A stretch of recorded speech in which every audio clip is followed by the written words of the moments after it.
we get started today, I just wanted to check in about everyone's progress with assignment 2. How are people progressing with that so far?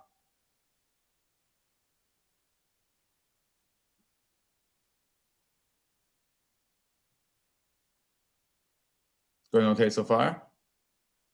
Suck on the proofs. Finish recursion. Haven't started yet. Okay, cool. Yeah, again, I do think we've seen a few exercises on all the topics covered in the assignment, but again, I do suggest getting started early because, again, most of the stuff is still quite new for you, so it does take some time for it to sink in, and so some of these questions might take a while to get through. Yeah, as Scott's saying, slow and steady wins the race. Yeah.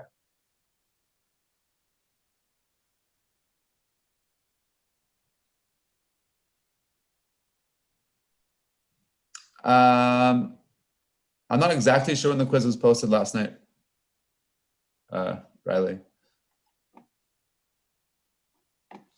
So I had a question in the chat earlier about kind of the big Omega and Big Theta stuff, and I can talk about that when we move to our worksheet.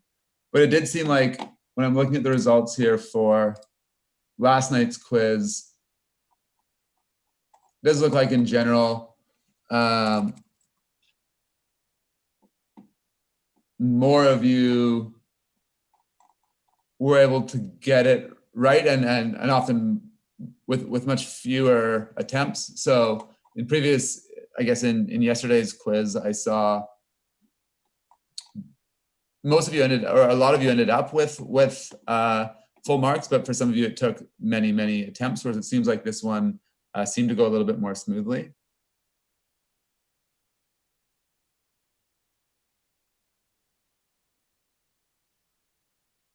It was definitely up before 11 because I was already in bed by then. I can talk about the quiz. I'll talk about the quiz when I open up the worksheet, probably.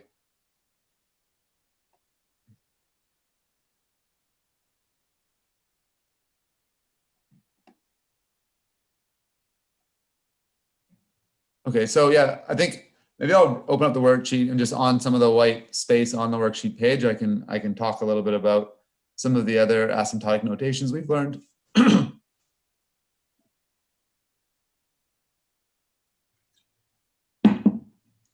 Each of the quizzes will probably be worth less than a percentage, but I think the combined score for all quizzes over the semester is worth 10%. So we'll probably have, I don't know, between 20 and 30 of them. So they'll be worth between 1/3 and 1/2% each.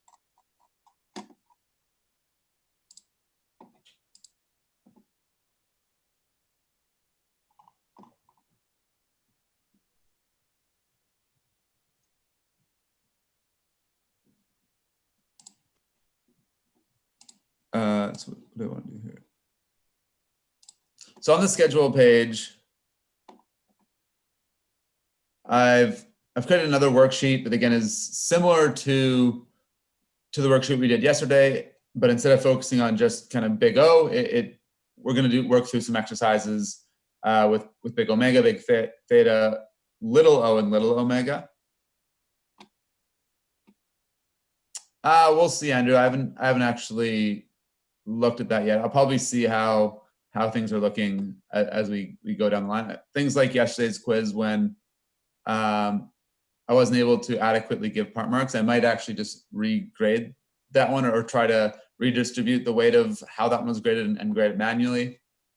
Today's, it also looked like people weren't able to kind of get 1 out of 2 in the way that I expected. So I don't know if I'll drop some, but I'll probably certainly manually regrade some of them, so people can still get part marks for attempting some of them, especially if there's kind of multiple questions like today's and people are able to get 1 question right out of 2, and they're still, it seems like some of you were still not able to get kind of 1 out of 2 in your total quiz score. So I'll look into things and we'll have to see how things go as we progress through the semester and the daily kind of quizzes play out.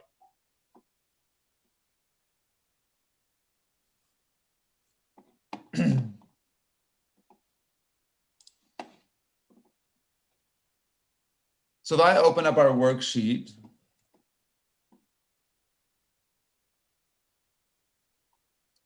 and maybe again, I'll just use some of the space here to talk about some of our asymptotic notations, because again, there were some questions before class about them.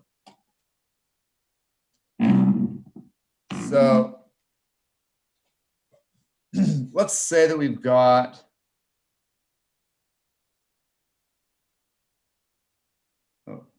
I have my pen tool out.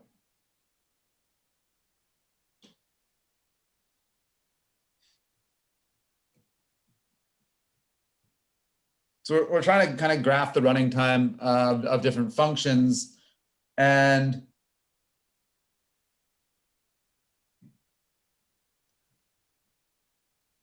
we've got this function f at n, and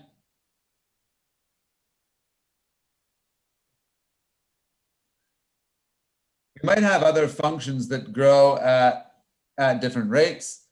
But what we can see is that all these functions, as we get to larger input sizes, after some point, I guess this one does right away, or I guess right here, after some point, all three of these functions I've drawn in red are that their running time scales worse than f at n, in terms of these are going to take longer to execute than f at n does for large inputs. So for all these functions, we could say that f at n is big O of all of those functions. I don't know what I could call it. I don't know.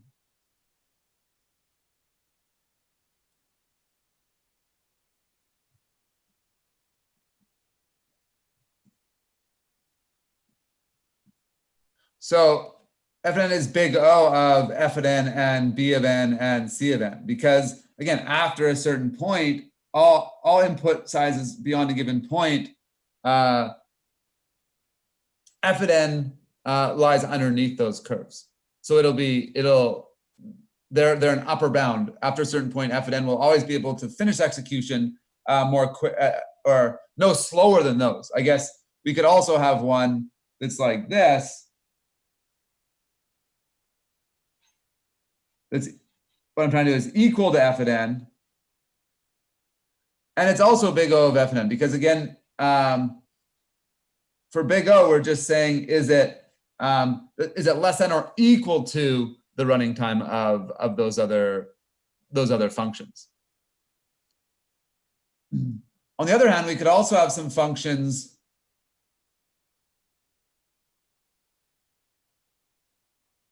like this, where again, after a certain point,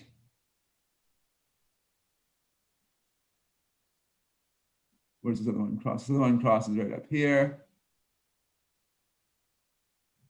After a certain point, these functions are always have better running time than f at n.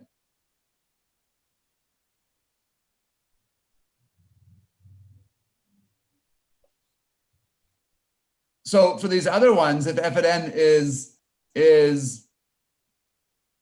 I guess has a greater than or equal to running time for as n approaches infinity, we would say that f at n is how do I draw this? There you go.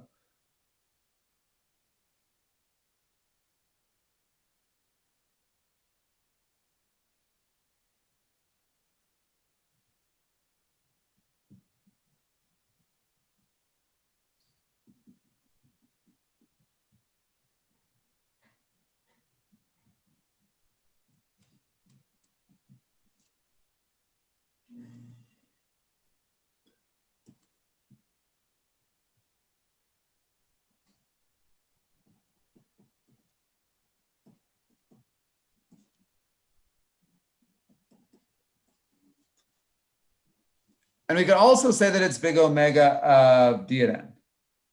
Because again, d of n was we've kind of got that f of n equals d of n. So it's both, it can be both be an upper bound and a lower bound. So again, when we're talking about omega, we're saying f of n is always greater than or equal to functions that, if I'm saying that f of n is big omega of something, I'm saying that it is, it grows greater than or equal to it. So again, it's things that are equal to it or fall below as n approaches infinity. Whereas for big O, we're saying our running time is less than or equal to it. So these things are equal to or above. Does the difference between big O and big omega make sense?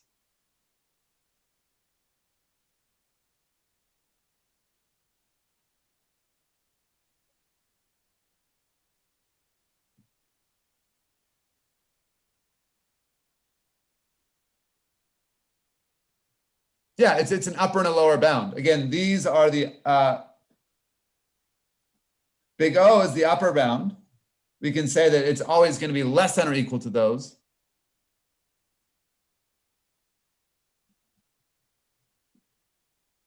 And big omega are the lower bound. We always know it's going to be greater or equal to things that it is big omega of.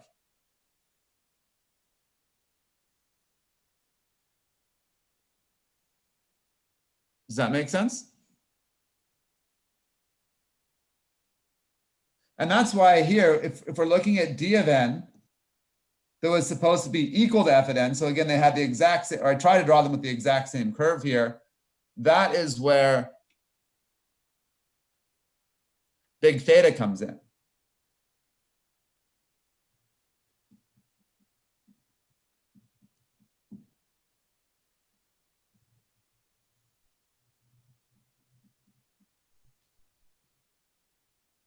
And that's a tight bound because we know it's if d of n is both its upper bound and its lower bound, then we know that it tightly bounds our function n. So again, they're asymptotically the same.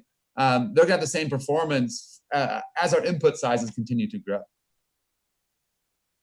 So sometimes we just want to say, hey, I know my algorithm works at least as fast. My algorithm works at least as fast as something. And we say big O. And that's what big O is nice for. If we're saying we have to solve a problem and it has to work in this running time or better, then we can say, okay, we need to make sure that the big O of my solution is whatever. So often big O is all that we really need because we have these time requirements for our implementation, and it doesn't often make sense to say, okay, make sure it runs at least this fast, but make sure it doesn't run this fast. So we often don't give a lower bound because if we can solve a problem faster than expected, that's usually a good thing, assuming that it works. So that's why kind of big O is kind of the most common one, because in the real world, we just want to say, okay, try and solve a problem, make sure it runs at least at least this speed.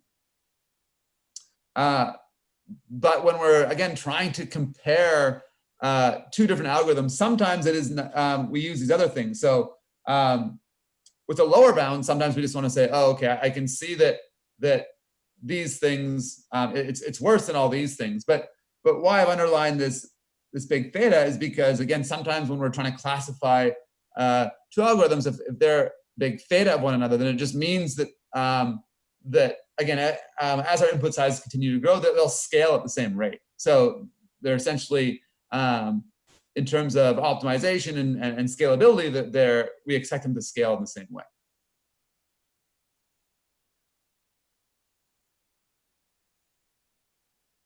Any questions about these kind of three, big O, big omega, and big theta?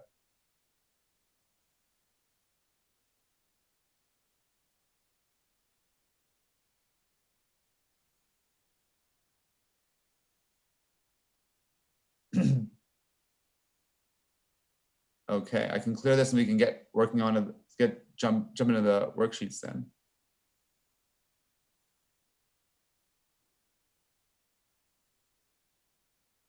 So I say it's, I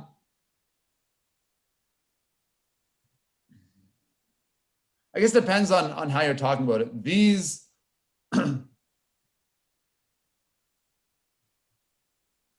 these scale worse.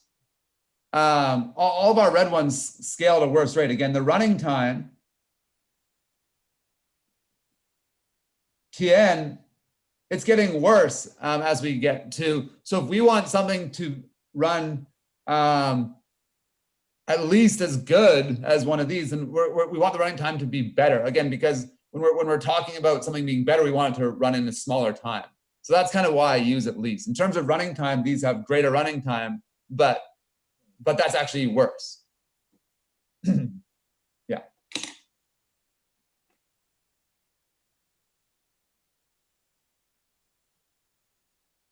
Yeah, so I guess it's weird because mathematically, again, these have greater numbers, but that's actually a bad thing in the real world because we want our algorithms to run more quickly.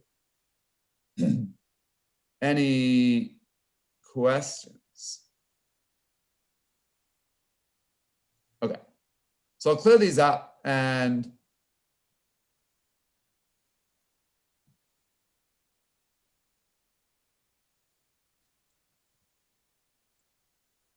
there we go.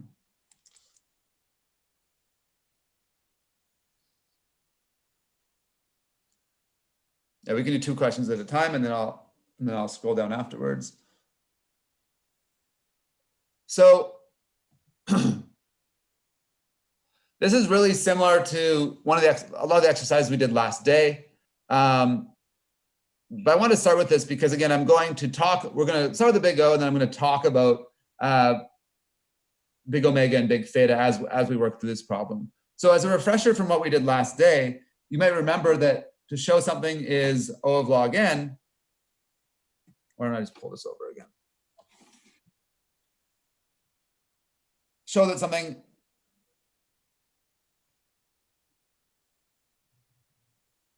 that'll show something that's that'll show that it's greater than, but not necessarily equal. Because remember, with big O, it's also equal to as well.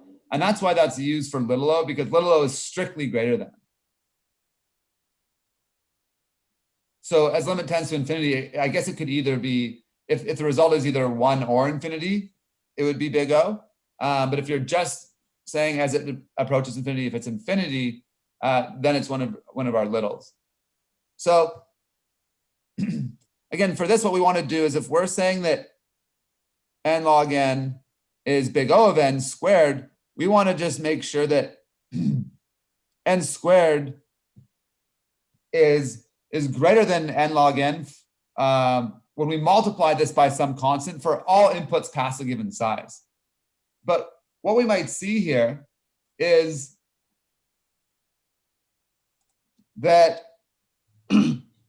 right away, I don't even need to multiply this by any c.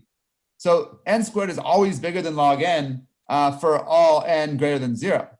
Or sorry, all n greater than 1.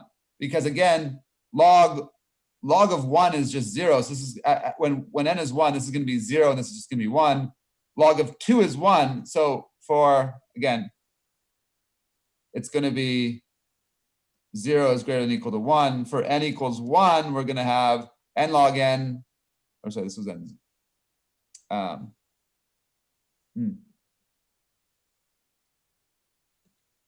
So when n equals 1, the left side of this is going to be 0, the right side is going to be 1. When n equals 2, this is going to be 2 times 1 is less than or equal to 2 times 2.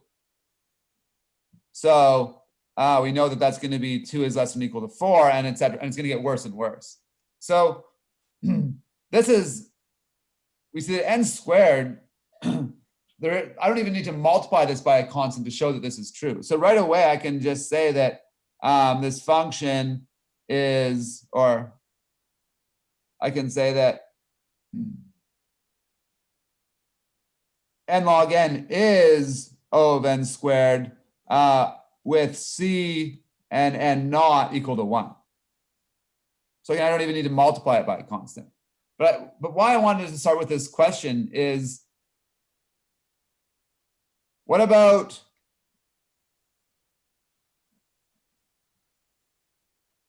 big omega. So like is n log n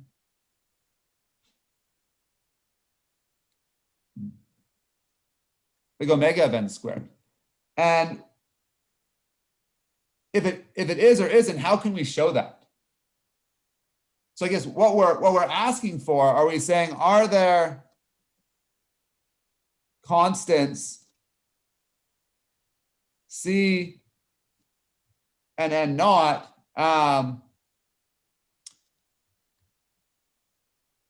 for which I guess C times N log N is greater than or equal to N squared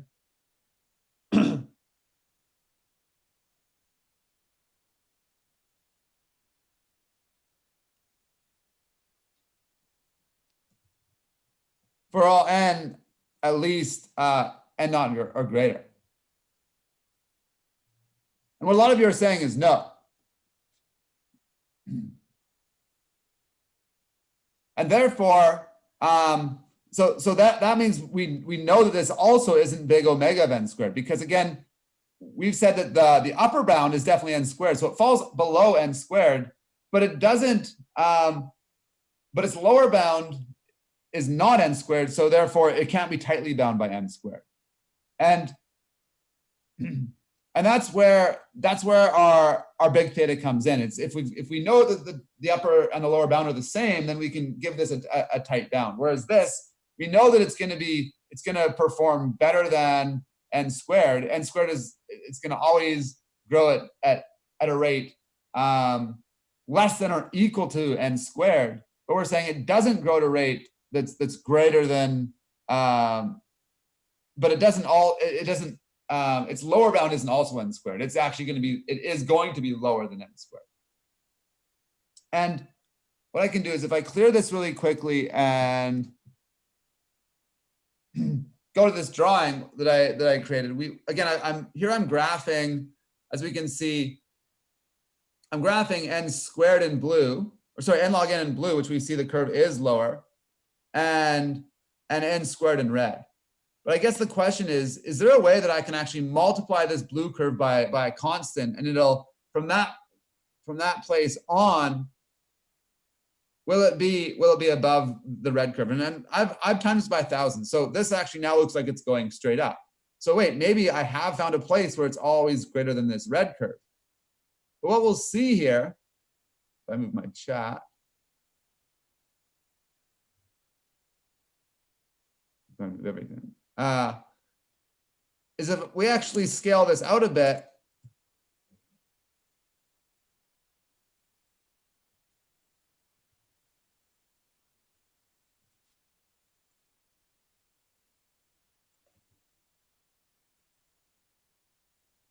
oh, I gotta keep scaling it out.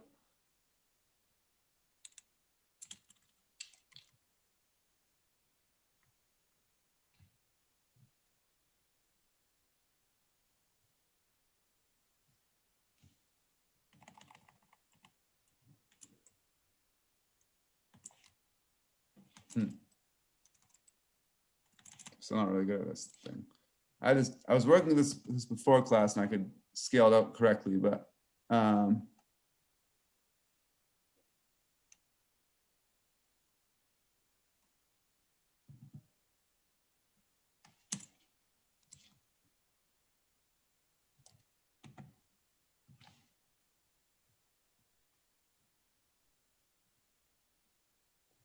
I guess, sorry, when we do scale this out enough, we actually see that the red curve eventually dominates it, where when we, so I'm wondering if I can just get this, can I go to default view, home?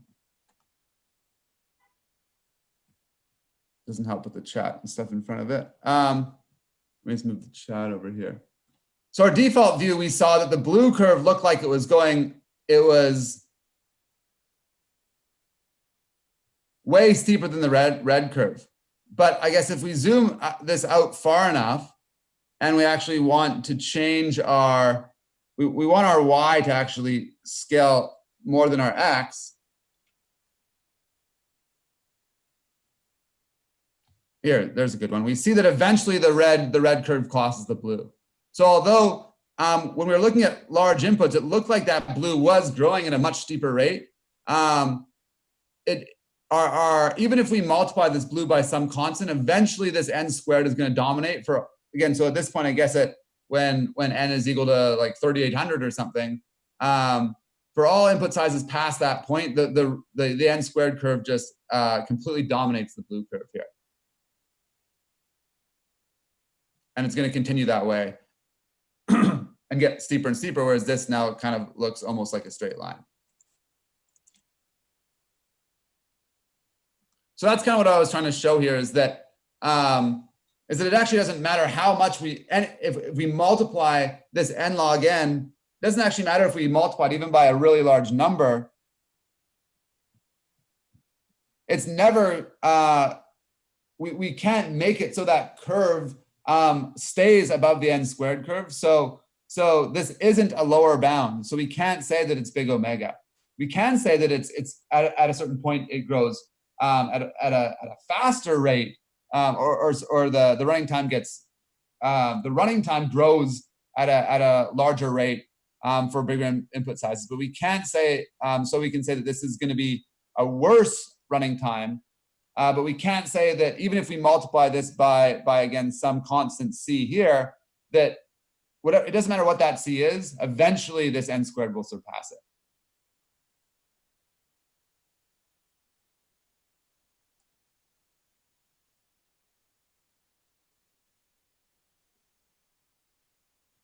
Does that kind of make sense?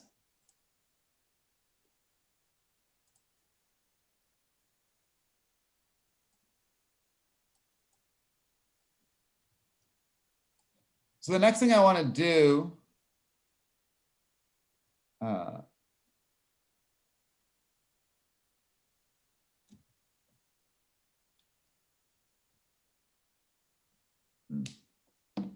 is we'll try and work on these next two exercises here.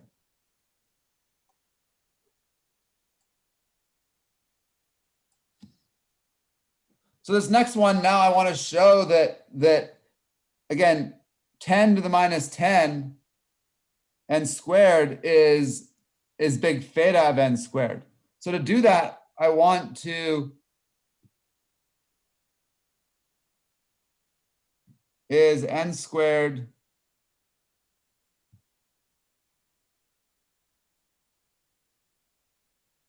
so if we've got fn equals n or n squared and g of n, sorry. You're asking if we've got f at n is equal to n squared and g of n is equal to 1,000 log n.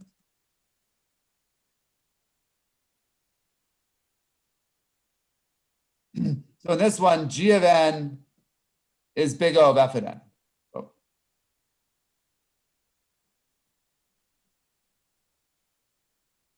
Because this 1,000 log n is going to eventually, it'll start off like that, but it's going to curve off. Whereas our n squared is going to look like this, right? It's going to, so after some point, the n squared is always going to be above, for all input sizes beyond this point, the n squared curve is going to be above the 1,000 log n.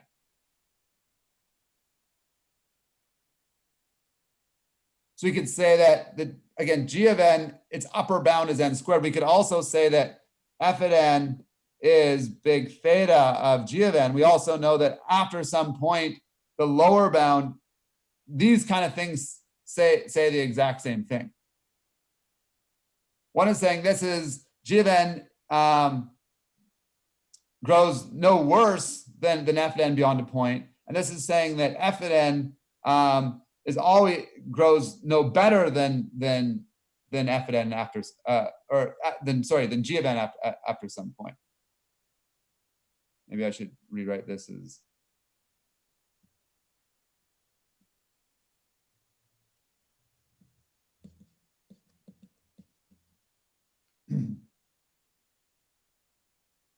does that make sense?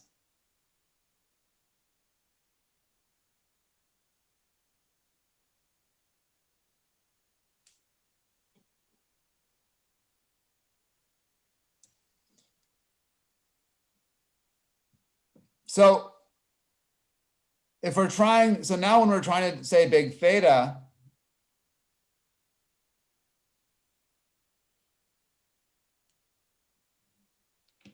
we want to, again, I guess what we can do here is if we let C equal 10 to the minus 10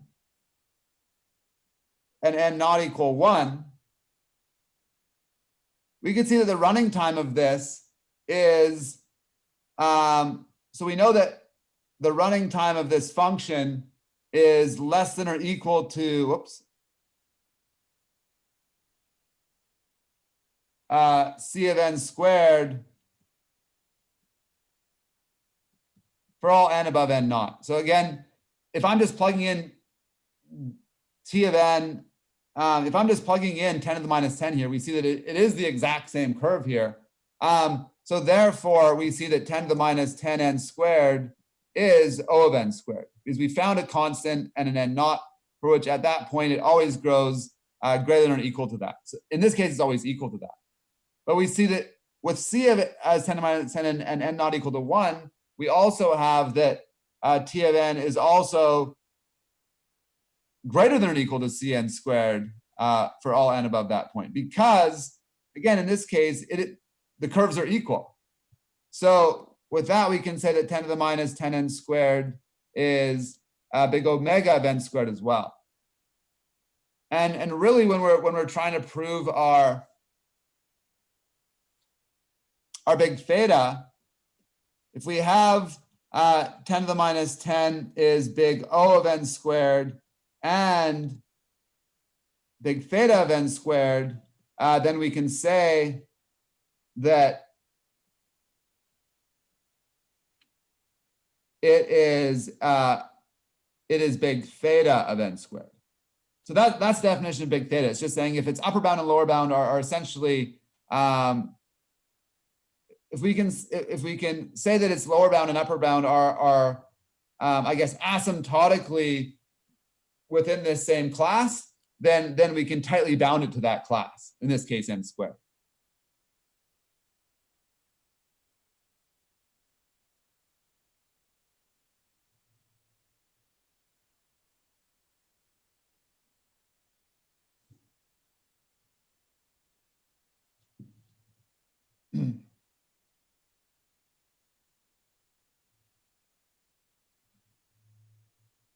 Any questions about this?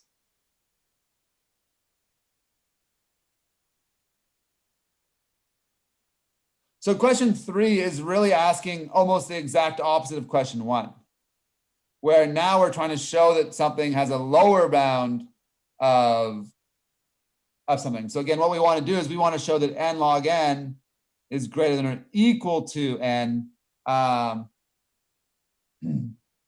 it is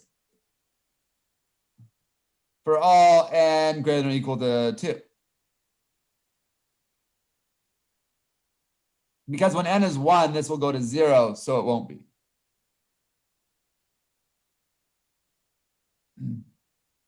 So with that, we can just say that n log n is big omega of n. And again, we could ask the same question.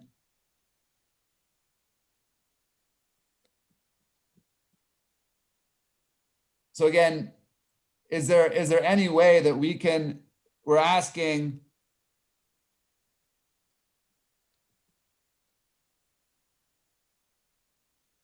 is there a Cn log n which is less than or equal to n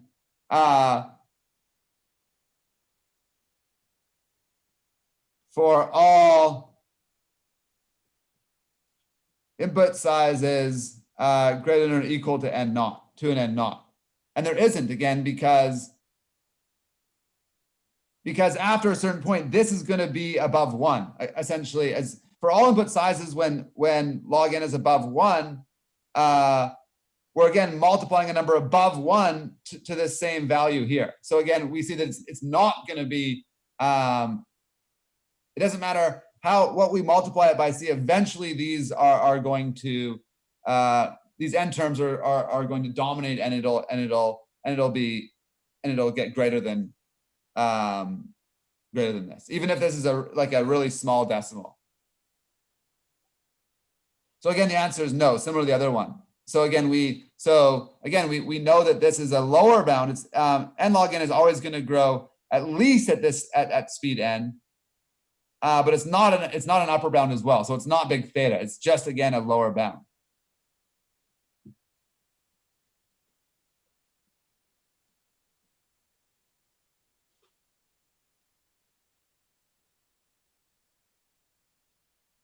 Any questions about this?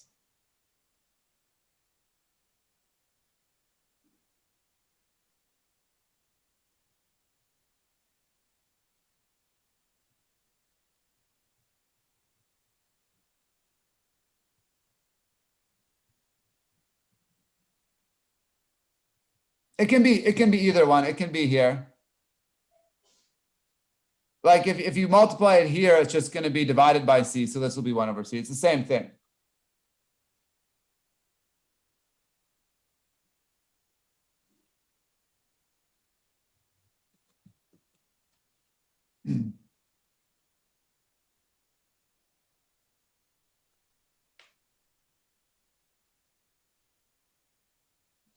Well, the n naught, so we've got c is equal to 1 here and n naught is equal to 2.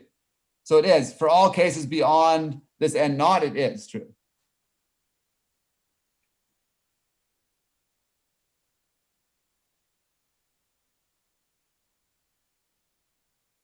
Yeah, you can choose it. I mean, it depends on, but again, even this, no matter what we multiply by n here, eventually this multiplication will, because whatever number this is, as soon as we get to a point when log n is greater, as soon as we get to a point where log n is greater than c, it breaks. So for all points when log n is greater than whatever that constant is, it's no longer going to be less than or equal to it anymore. And again, if this is just some number like 1,000 or 10,000, then log n continues to increase. Eventually, log n will be higher than this constant number.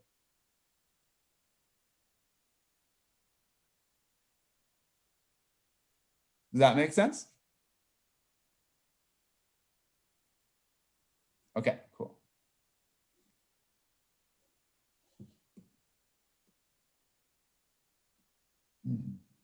So now we've got 3 functions here.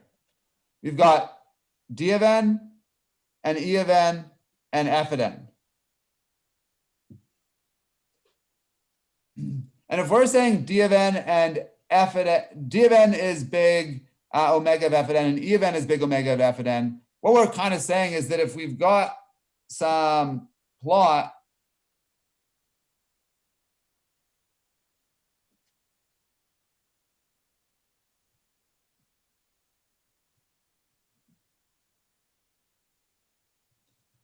and we've got e of n and we've got d of n, and we're saying that they're bound, they grow greater than or equal to f of n.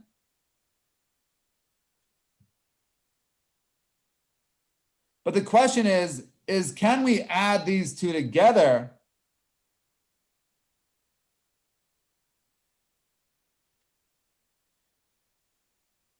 If we add these two together, is that also, can we also guarantee that they're greater? And again, yes, it looks like it. But again, in order to, what we'll do is we'll try to prove this. I think it makes sense if we actually draw it out.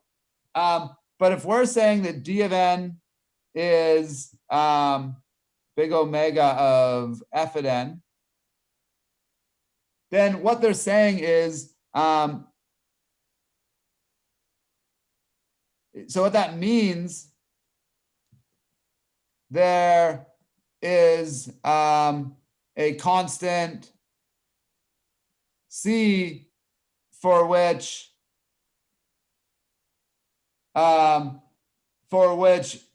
d of n is greater than or equal to C times F at N for all N greater than some N naught. And similarly, we're also saying that if E of N is big omega of F at N, that means there's a different constant. So again, they might not have the same constant or the same N naught. I can call this C prime. So this should be for which this is E of N grows greater than C times F at N, or C prime F at N, for all N greater than N naught. So I guess what this means is really, instead of it being as simple as I drew before, maybe we've got some F at N. Oh, no.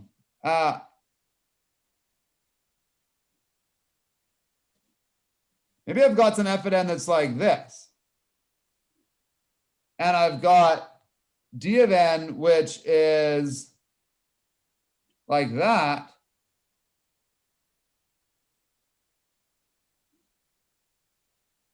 And E at N, which is like this. Or so again, after this point, so this is kind of our N naught prime, and this is our N naught. We see that again, they might have different places where after that point, they grow above F at N, but they're not necessarily the same point, and the constant we multiply might not be the same either. But if we kind of combine these things together, we can say that this means that D of N plus E of N is always going to be greater than C F at N plus C prime F at N. But beyond what input size can we guarantee this is true? That's what we need to think about.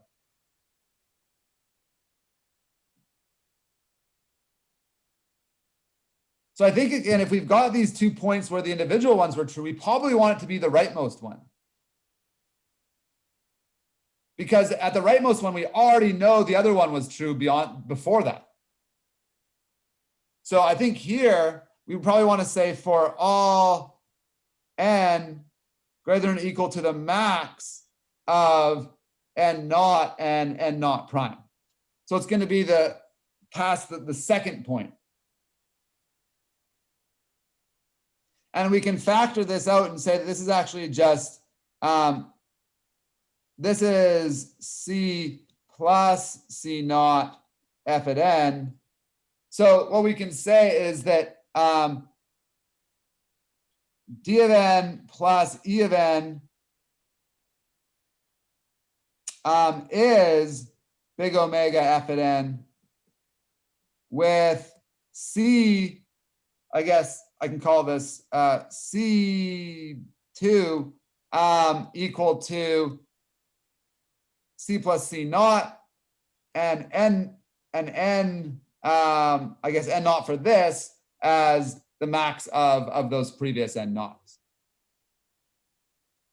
And this satisfies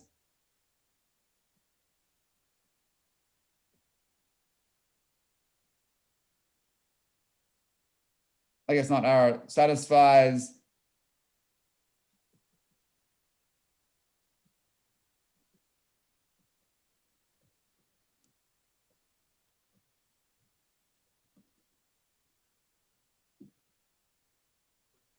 But does that make sense? Again, we're saying if we know that one crosses at a certain point, another crosses at a later point, we know that the other one's already crossed.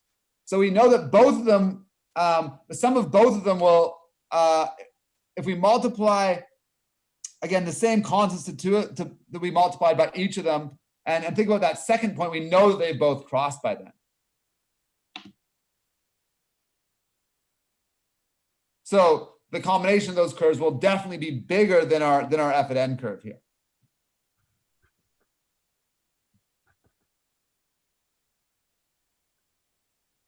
Any questions about this?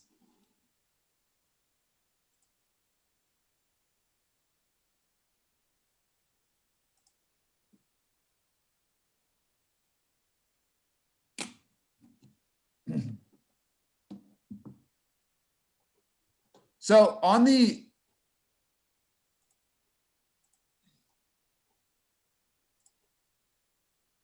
in our notes here over the first over yesterday's videos, I kind of went through the first set of these slides, and then up to here. The second set, I kind of went through the second half when we talked about our other big omega, big theta, little omega, et cetera, et cetera. But there is this one thing in the textbook, this theorem 1.7, which I didn't actually talk about in any video. Just because the videos were already getting quite long, and I didn't have time to set it in. But we just kind of showed, we did it with big omega, but it's the same for big O. We kind of just did this one here. So we said if d of n is O of f of n and e of n is big O of g of n, then d of n plus e of n is of f of n plus c of n. But we actually were even tighter than this. We actually said that if they're both big O of one thing, we can prove that it's the same. But a lot of in this theorem, a lot of things kind of make sense if you just draw them out. So obviously, if something has an upper bound of f at n, then it's obviously going to also have, or what we can say is if we multiply it by some constant, we can also say it's upper bound by f at n, because eventually that n is going to surpass it. And because by our definition of big O, we could just make that constant, that A equal to C, and we've got our big O definition.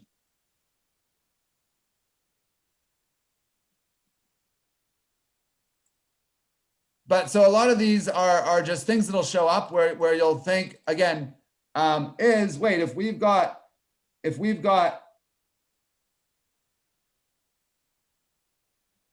and we know that this is O of n, what about if I have 2 to the n plus 1? But that still is, because again, we're just going to be able to, we're still just going to be able to, we're still going to be able to multiply it by some other constant c and have that still fit our big O definition. Similarly, we just kind of showed the second one. Obviously, if we've got, and it holds true for other operations as well, whereas if we do it with multiplication, so again, if we've got two functions,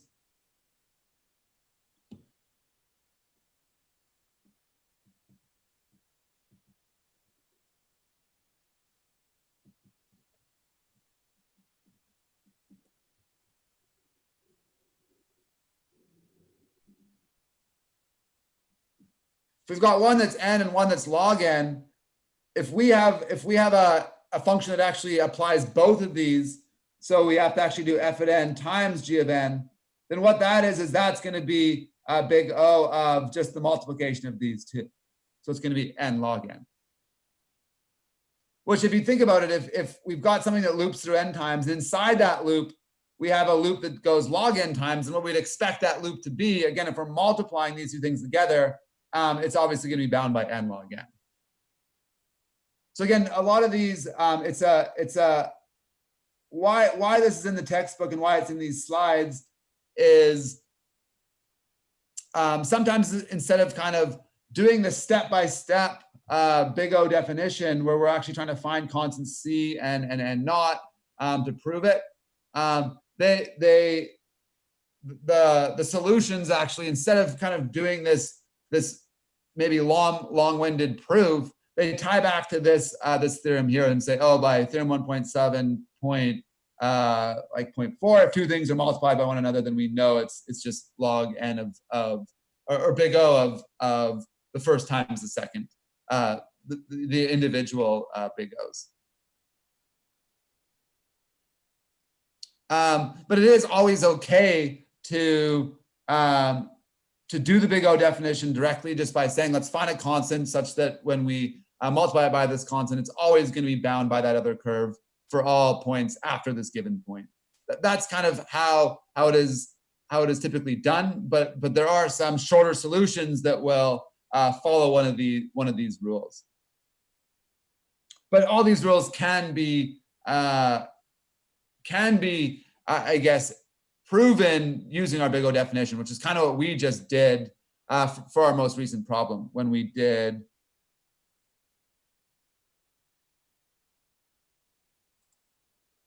just solved this problem here.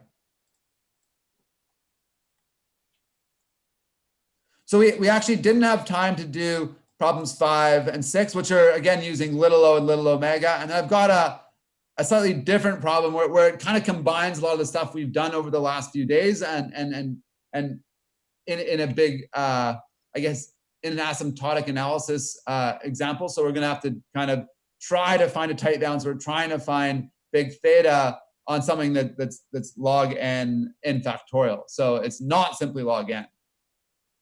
So I guess we'll have to move this stuff over to Friday. And again, on Friday, as I said, I'm going to start jumping into some programming. I know kind of about half of you did a prerequisite course in Java.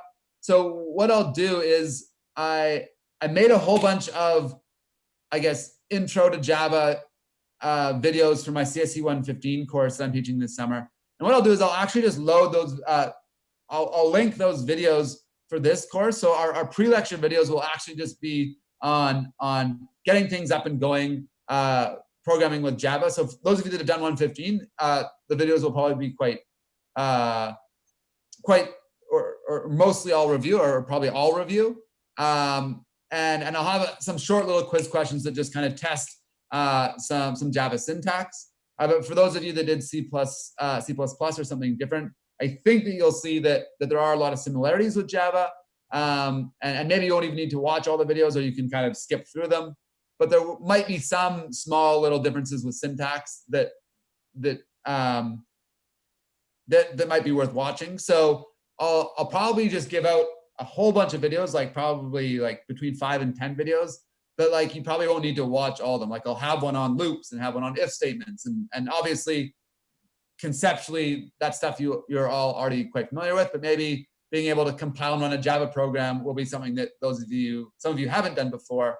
And maybe the way that Java, that we work with objects in Java might be something that, again, some of you haven't seen that syntax yet before. So again, the videos will kind of be, they're for this other course, but I think it might be the easiest way just to get everyone up to speed with Java. And then the quizzes will similarly just be some Java basics. So, and then in lecture, we'll finish off this worksheet, questions 5, 6, and 7, and then maybe jump into some Java stuff.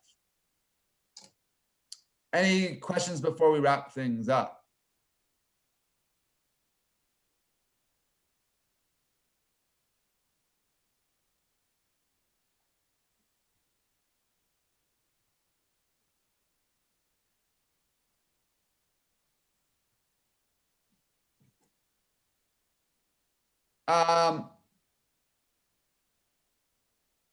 Because again, by the definition of big O, for big O, we're just finding a constant.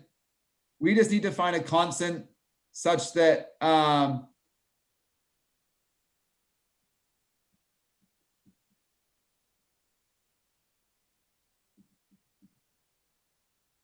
so if we multiply this by A, we can also just multiply the other side by make C equal to A, and we've still got our definition. Our definition is still true. So if we multiply this by an A, just make the C factor the right side by that same A as well. Or if we already multiplied it by a C, then our new C is A times the old C.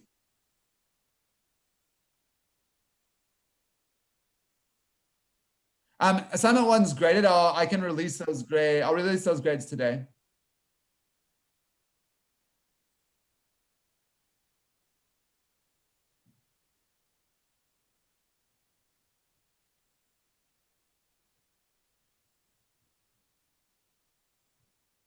Yeah, I can. I can update yesterday's right away, and it takes usually it takes probably, I don't know, an hour to kind of get today's, but I'll try and have them both done within the hour. Oh, Finn also uploads them to YouTube, and there you can actually go back and forth better. I know that the default UVic player kind of does a black screen if you try to skip ahead. Any other questions?